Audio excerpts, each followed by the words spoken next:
couldn't jump out of the boat without hitting plastic. We're right before the step of building the proof of concept house that could change the way we recycle plastic globally.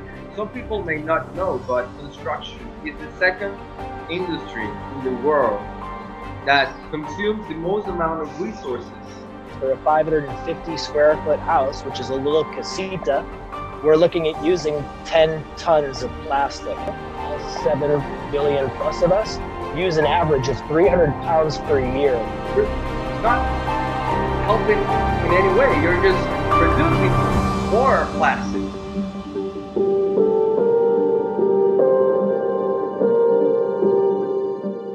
Welcome to another Arquitectura Axiomas interview. My guest today has been living in Boquete for a short period of time, but is now making a big impact on Boquetes, and not just Boquetes, but also the environment in Panama in general. So without anything else to say, my guest today's name is Brian Sherwin. Welcome to the show, Brian. Nice having you here. Hey, Ramel, thank you so much for having me, bud. I'm really excited to be on here and speak with you. So really appreciate it. No, it's my pleasure. I wanna talk briefly about how I met Brian, sorry. This happened 3 days ago, and basically my mother runs a mailboxes, etc. store, and she told me that she has a client that has has started a movement about collecting plastics and to using them for construction. So immediately that caught my attention, and I said, like, hey, give me that person's phone or contact information so I can just go and talk to him to see what's all about, and that's it. So for me, this interview also helps me to get to know a little bit more about Brian, and also to learn in a deeper way what his intentions with plastic and constructions are. So could you tell us a little bit more about you? What's your story? How did you get here? Absolutely. I've been very fortunate over the past 8 years, since about 2012. I was involved in construction and excavation, and that was in New Hampshire. And excavation in New Hampshire is a seasonal business. So I'd work for anywhere from 6 to 8 months, and then I'd travel for anywhere from 6 to 8 months, or 4 to 6 months, depending on how long I could make my budget stretch and where I was traveling. And I was really fortunate. I worked really hard during those times, but it was worth all the blood, sweat, and tears that I put in. And during my travels, there's something that I noticed that was a common theme around the entire world, and that was plastic garbage. And the more you look into these things, and all you have to do really today is go to the beach, and I've never been to a beach where there's not plastic garbage, and it really hit home. I had a trip. I was in Indonesia in the Gili Islands, and my girlfriend at the time and I went on this snorkeling trip, and we show up to the second location, and I guess maybe the currents had switched, but you couldn't jump out of the boat without hitting plastic. And I couldn't bring myself to even jump in the water. And I just knew back then that I had to do something. I didn't know what it would be. And, I found myself moving to this beautiful mountain town of Boquete. And we're lucky. We live in a very pristine area where, for the most part, people do take care of their trash. Yeah. So I felt very lucky to be here and have this opportunity to live here. But I also knew that the rest of the world wasn't as lucky as we are here. And that, I just felt obligated that I had to stand up and do something. That's very, very important to mention, because as human beings, everyone at some point we have contributed a little bit to contamination, and it's kind of it's not like we don't know about it, but we rarely take action about it. So that's a big thing, like culturally, to start on, and it's something that will be necessary from now on. Now even more that we've seen how the pollution levels have reduced with this COVID-19 situation. And I think it's just something that will start a bigger movement, a bigger cultural education towards recycling and stop pollution and keeping clean environment. So you saw that on Indonesia, and then how much time did it pass until you came here and tell us it was something that you wanted to start in Panama, or it happened to it happened that you moved here and then like you said like okay, this is the place for me to start. Well, that's a great question. I'd really like to hit on something you said, Ramel, because it could not be more important. When you started that, you told me that it's important that we all do something. And, something you all said is it's not really in our lives, but the thing is that we throw our garbage away and every single week it's taken away. So, we sort of created this culture in our entire world where we have garbage collection that just because we think it's gone doesn't mean it goes to a good place. So I just want to really, drive home that point that you said that we all need to get involved at some point, because rich or poor, it doesn't matter. Every single human being on this earth, all 7 billion plus of us, use an average of 300 pounds per year just of single use plastic. So, we really all do need to get involved. And it took me years. It took me to come to Panama in 2018. And wanted to figure out what I wanted to do and how I fit in. And I found this guy named Dave Hackens, and he's from the Netherlands. And he started this movement called Precious Plastic. So, in the spirit of what he was doing, I started a company called Precious Plastic Panama. I took about 8 months and I built machines. I built a machine with a 2 horsepower. Well, my friend Holly Smith built the first machine. She's from here. Thank you, Holly. And she donated the first shredding machine that she built. And I had one put together and built after.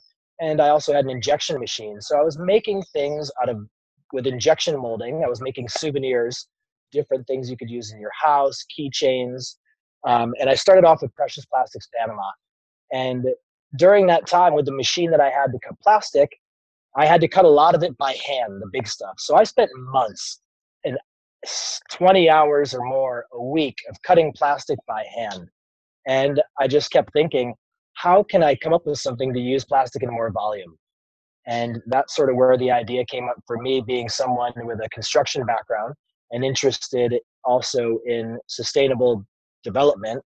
And I really sort of thought, why not marry the idea of earth bag building and plastic garbage? And it sort of started with that.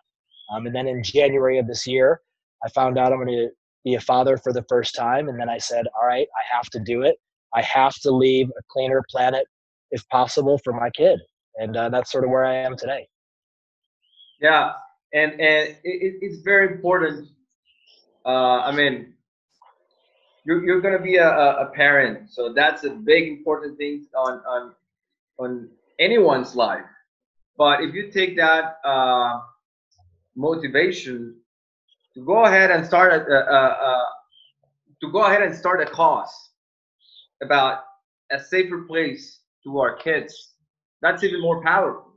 So I I would have like questions about how could you start and not how could you start, how could you uh, move forward step by step. So could you explain us what are the steps that you'll try that you are making right now? Which are step one, step two, step three on this important cause? Absolutely. The first thing obviously comes with a good business plan. In this day and age, one of the big problems we've seen since the 70s is that nobody has been able to monetize recycling. Nobody's ever been able to do it very, profitably. So that's been a big hindrance to recycling moving forward, and people doing it is its cost effectiveness. So I really feel like the business plan I came up with that I took, 6 months crafting, and just figuring out how I was going to do it was a really important piece. The second piece, and the thing that brought me to all of this, was getting involved in my community.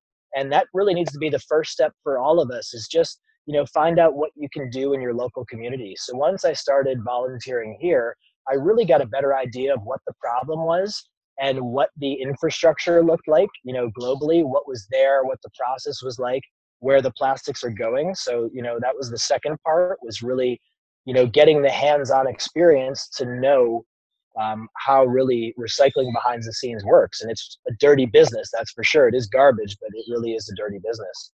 The third thing was, launching a company. And I know, it's very difficult. When you're a Oh, business owner, you have to do everything. You're the web designer, you're the marketing, lead.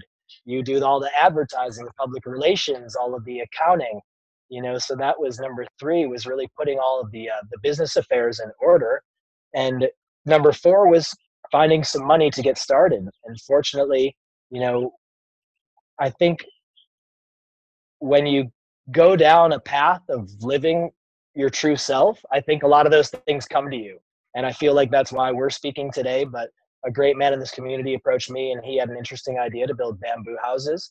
And we've started to marry that idea with the earth bag plastic garbage house. So money, obviously, as you know, you don't get anywhere without it. So that was the next step. And right now, we're right before the step of building the proof of concept house that could change the way we recycle plastic globally. So our last piece is to get an industrial shredder, which can shred a ton of plastic every hour. And once we get that, we'll definitely be engaging the community more to get them involved, because then we need the plastic. wow. And So what there's a big important thing that I wanted to address too, is that this idea, uh, it just not solve the pollution on the ocean and or waste disposal system. It doesn't just give a solution to that. There's some people may not know, but construction is the second industry in the world that consumes the most amount of resources of the environment. So as an architect, I have a responsibility for that. First of all, second, as a builder, it gets tougher because as a planner, as an architect that plans ahead, you could like um, try to figure a method to not waste so much materials to try to improve your construction. But once you start building, there are some things that may come up on the way, and there are some just things that you're not prepared, for example, and that's part of how the waste on the construction side happens. The other ways are the carbon footprint that each material has. So the idea of just collecting plastic, putting it together in a bag, and use it to actually build a wall, which is one of the most important things that you do on your building, is actually the walls. So that just not gives you a solution of your cost, but it also helps us as builders to not pollute so much, and to have a way to contribute. There are many ways that have been done before. There are people that have reused construction materials. There are people that have done alternative methods, but all those alternative methods and reusable ways to build are not, they are very important, but it is more important to take out, in my opinion, to take out what's already polluting the oceans and the environment, instead of, or instead of taking something that is not polluting in the same way. Because, for example, plastic kills animals. Not a container will not kill anybody. It will just rust. But a plastic bag, a plastic can, well, not a plastic can, but a plastic bottle, that does affect animals, and we've seen that on many pictures. So probably that's a big uh, a big reason why I am connected to this movement. So if I wanted to help you, Brian, how could what could I do to help you? You know, honestly, just meeting you and speaking to you a couple hours the other day, you know, you're one of those people that I meet that just re-inspires me, you know, because trying to get into plastic recycling, I mean, we're talking about a pretty big uphill battle. So fortunately, during my time doing this, I've been able to meet great people like you. And that's a great question. And you being an architect and someone that cares and being young, because now you have the ability to really help mold the future of where design and construction can go. I think for you as an architect, man, the sky is the limit. Um, you know, you're young, you're smart, and you're hungry, and you Yeah, care. and don't just think that it's me with this concern. Actually, there are many people thinking about this, and they have come up with solutions that are very innovative solutions. I saw that there's a guy that invented a concrete that could self-heal. The cracks could just bond again, and I was just like, okay, this guy is like a genius, but I need something to work with to work on the things that are polluting right now. So I specialize on residential architecture, and I try to build for people that are trying to move to Boquete, and hopefully one day I'll have a bigger audience of people that are trying to move to Pedací and to Bocas del Toro. And I just know that there are people that would like to say like, hey, my house, it's contributing to end the pollution that's around us. So could you tell us from my perspective, because I just don't want to make the viewer think that I'm gonna give information to them. I'm also I myself want to know a little bit more about this. So could you tell us at least how much plastic does would you need for a house? I know that that depends on the size, but just an approximate. And you know, that's a really exciting question. I love that, because that's what I'm really, what's going to make this project so special is that from my calculations for a 550 square foot house, which is a little casita, we're looking at using 10 tons of plastic. That's 20,000 pounds of plastic. So, you know, we're looking at a very large amount of plastic that can be used for each house. And, you know, like we've spoken about, once you put a concrete plaster finish on this, whatever you choose, you're going to have no idea that there is plastic even in that house. So, you know, we're talking about, we've got a lot of places that call themselves eco lodges or, you know, an eco resort, just because maybe they recycle some plastic, or maybe, you know, they use more energy efficient lighting. But really, the things we call eco today aren't really that eco. So I think the opportunity that we offer people is to really be pioneers. You know, right now we're looking to build a proof of concept house, and the only way it's going to get done is by having people like you that end up getting involved, because you've got a specialization that I don't have and that our project needs. So I think for anybody that's looking to come here to Panama, you know, this is one of the most beautiful, naturally, you know, biodiverse, you know, very extremely natural resource rich places. I highly recommend moving here for those reasons. We have Boquete, Yeah, fresh air. and I've lived in Panama City. I've lived here for 8 years, and I've lived in Panama City for 20 years. And I know what are the difference between a city and a rural place like this. And one of the big differences is that people here are more careful about their disposals. People here are um, more they take more into consideration the things, the garbage cycle. But Yeah. the people that wants to move here, maybe from a big city, and they even understand even more this importance. I'm trying to do a quick math about how much plastic the 10 tons is, and that could be like, I don't know how many water bottles. That could be like Well, a huge, incredible amount of water bottles. Well, So if you 5 pounds of plastic is the equivalent of 176 water bottles that are the 16.9 ounce size. man, we need Stephen Hawking for So, that math, right? I mean, it's like too much for me right now because I have many. I myself here, I'm thinking about this way, this idea, and imagine how many plastic bottles that is. Imagine nobody, or not nobody, but there are a lot of people that would like to live in a bigger house. So how many water bottles is it's used in that house? So well, how? Okay, let's paint a scenario here. I I want to move to Boquete and I want to build a house and I'm gonna call Rommel to build my house and I ask him to build my house out of plastic bottles. How do you get that amount of plastic bottles?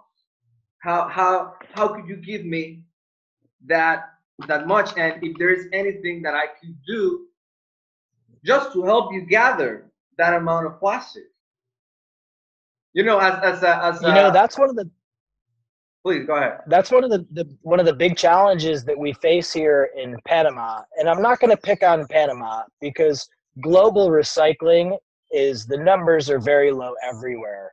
But we probably see, under 1 or 2% of people are, plastic is being recycled here in Panama right now.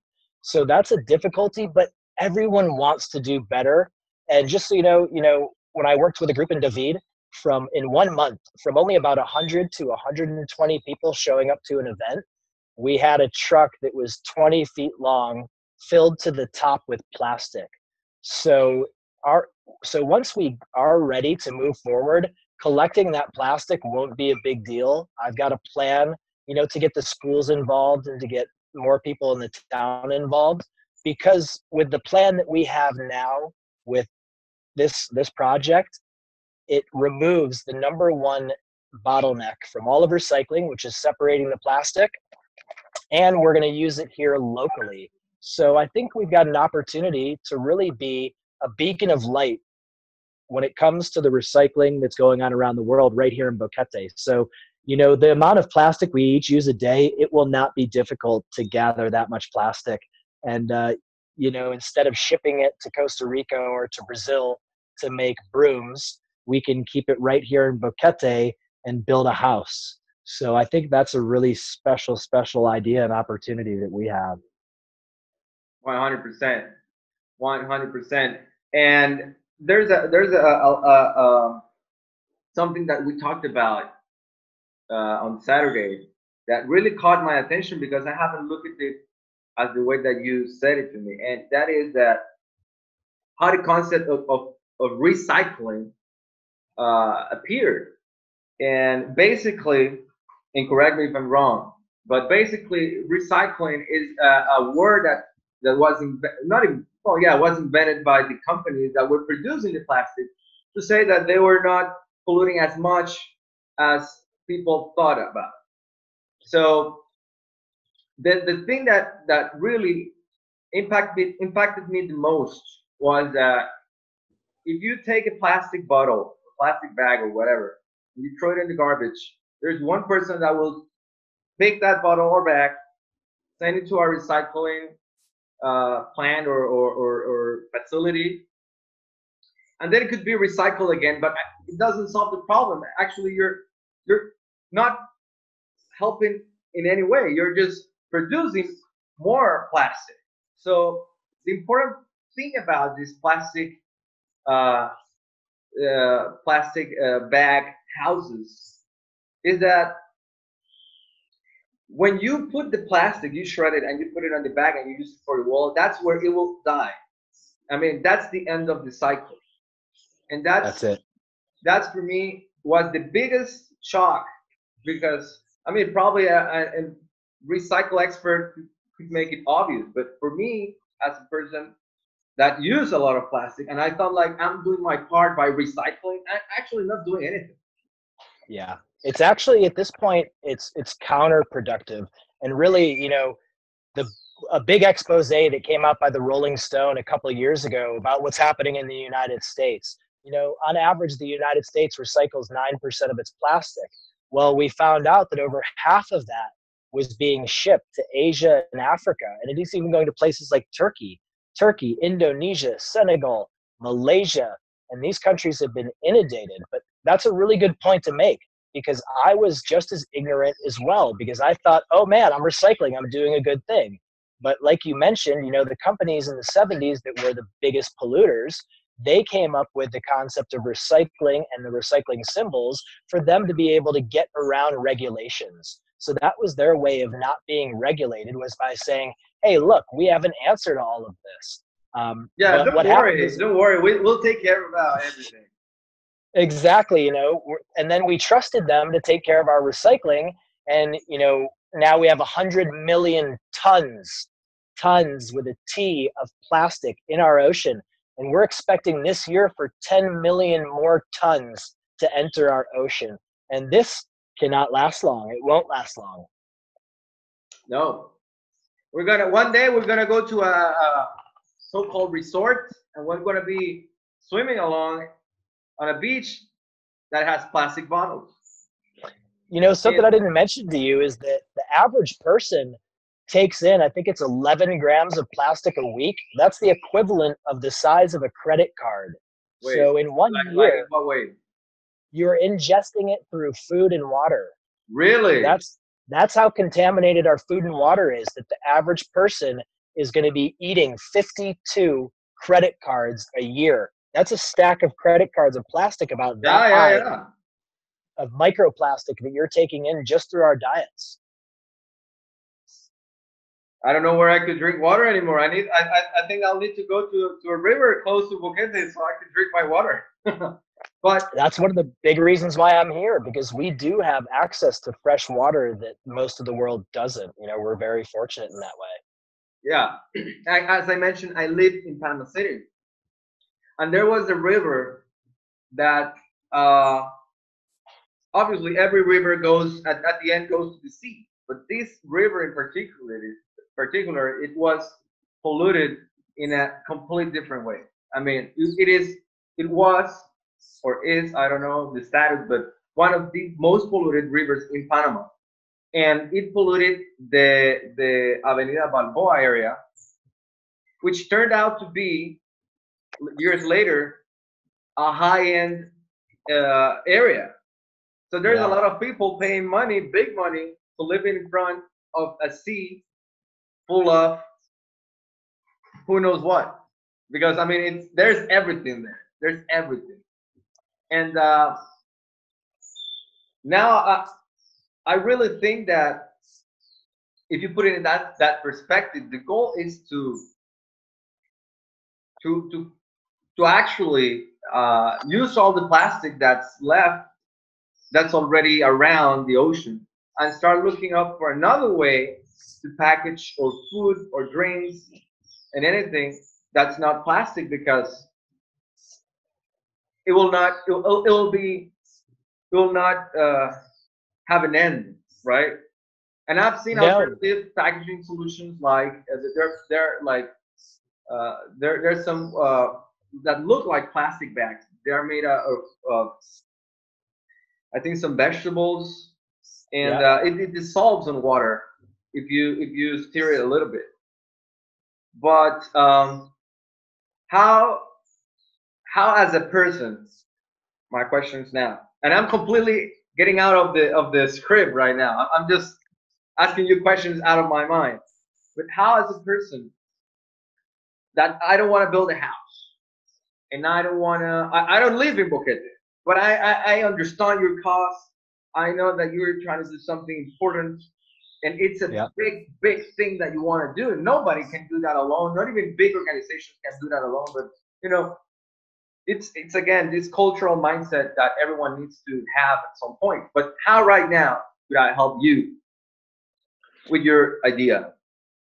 Well, you know, with my idea, you can always go to my website, www.endoceanpollution.com. But you know, as much as I want to plug that, I'm going to say the number one thing all of us can do is just take one day one day and casually write down the plastic that you use, because I did that and I was alarmed at the amount of plastic I was using. But that really is the first step, is to see what are you using. And living in a world of convenience like we do, we use so much more single-use plastic than we think. And if everybody can just today just try to reduce one piece of plastic that they use, or maybe when you're thirsty and you're driving down the road, instead of stopping at that gas station and buying a bottle of water, don't do it that time, and get one of the reusable bottles. We need to make the hard decisions right now. And I'm not asking anyone to, hey, stop using plastic, because plastic saves our lives in Yeah. cars, in medical equipment. It does great things, but we all need to do our part. And if that's as simple as just saying no one day to one piece of plastic, that's where you can start. And I think that's the easiest way. So, just try one day to see how much plastic you use, and you'll be amazed at how much you don't recognize, but how much you do use. So, I definitely can understand that. I used to drink water, bottled water, and it always comes in half a liter bottles. So as a person, we need 2 liters of water. So that means 4 bottles. yeah, And that in my house, at the time we were 2 people. So imagine that, 8 bottles a day for each one. How many a yeah, year? What that would be? And so basically, collecting the plastic, uh, not using or no, use it the least amount of plastic possible. What's another way to contribute to Panama Precious Plastics? Sorry, you told me that you changed the name, right? yeah. We did. I did rebrand. We still Precious Plastic Panama. We were making souvenirs and selling those at hotels, but we've rebranded to End Ocean Pollution.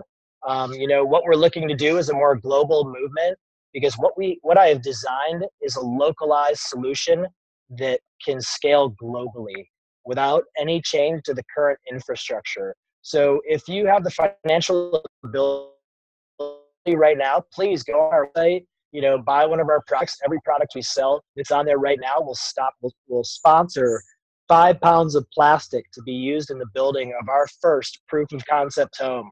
If you're in Boquete, I just got these stickers in the mail, and Romel, I forgot to give you one on Saturday when I saw you, but these are really cool stickers. You can put them on something and take them off up to 100 times. And I'm selling those for $10. And when you buy one of those stickers, you will sponsor 2 pounds of plastic to be used in the building of our first proof of concept house here in Boquete.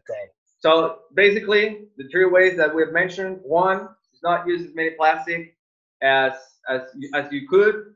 Two, um, recycle, or at least gather the plastic. If you're around, Yep. gather the plastic and take it to Brian.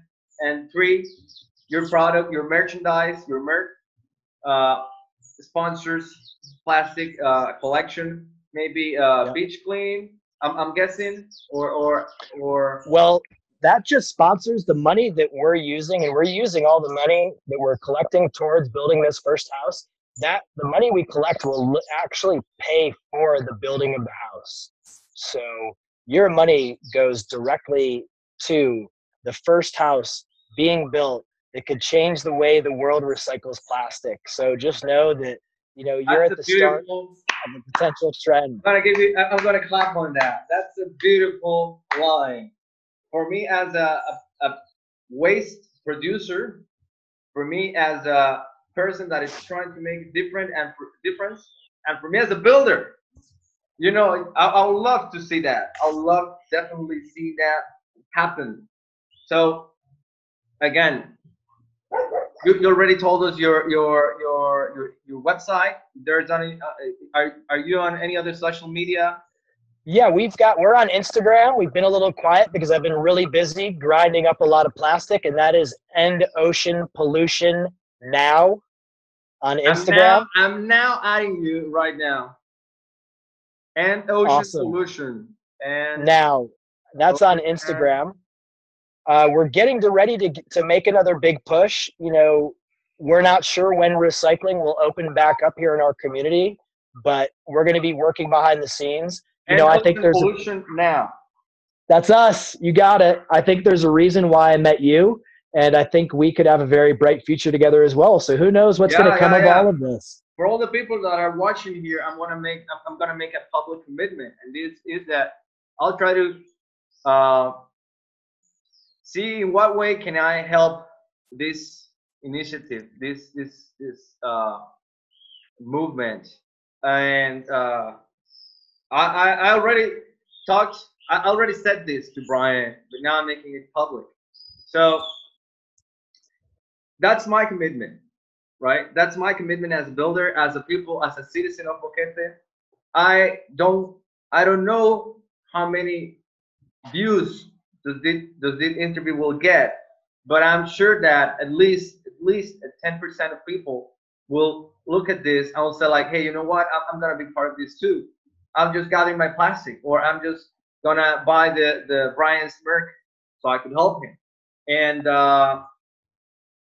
that's it. Everybody's welcome for this movement. Basically, it doesn't close to anybody Absolutely. from any country, for any race, from any age, anyone, because uh, this is It's going an to take issue us of all. everyone's. This is an issue of everybody, basically. So, Brian, we have 2 minutes left on this interview. I'm gonna give you those 2 minutes, so you can have the last words. Awesome, man. I'm going to pack it in. I just want to let everybody know what I've designed here is a localized blueprint that we're looking to produce in Boquete and share with the entire world. We're looking to document this entire process and show the world how they can build houses and use this plastic garbage as a resource that is very important to us. So this project in Boquete has global implications. What we have done is we have removed the greatest bottleneck in recycling, the separating and the sorting of the plastic. Why? Because why does plastic need to be separated and sorted? Because each number on those bottles corresponds to a different type of plastic that has a different melting temperature. So when you go to recycle bottles, you need to make sure it's with the same plastic so it can be successfully molded into a new product. We aren't going to mold this into anything. We use the plastic in the pellet form, in the small form, before it's reheated, so we can mix all of those plastics together. So what we're doing is we are taking a plastic pollution problem and we are giving it a solution in the community in which it is consumed. So this plastic doesn't have to be shipped to another city. It doesn't have to be shipped to another country or to Asia. We're going to take responsibility for our own community and show the world in Boquete that we can change the entire world in the way that we recycle plastic. So for everyone out there, if you're in Boquete, reach out to us, get involved. There's a lot of different ways you guys can get involved. Please reach out. I'm happy to talk to anybody anytime and hear their ideas, because that's how we get better ideas, is by working together. So Rebel, thank you so much for having me on today. My I'm pleasure. really excited about the future, about what you and I could potentially do together. And hey, man, let's change the world. Let's do it. Thank you, man. Thank you so much for being here. Hey, it's a pleasure. Thank you again, bud. Take care. Bye bye. I'll talk to you soon.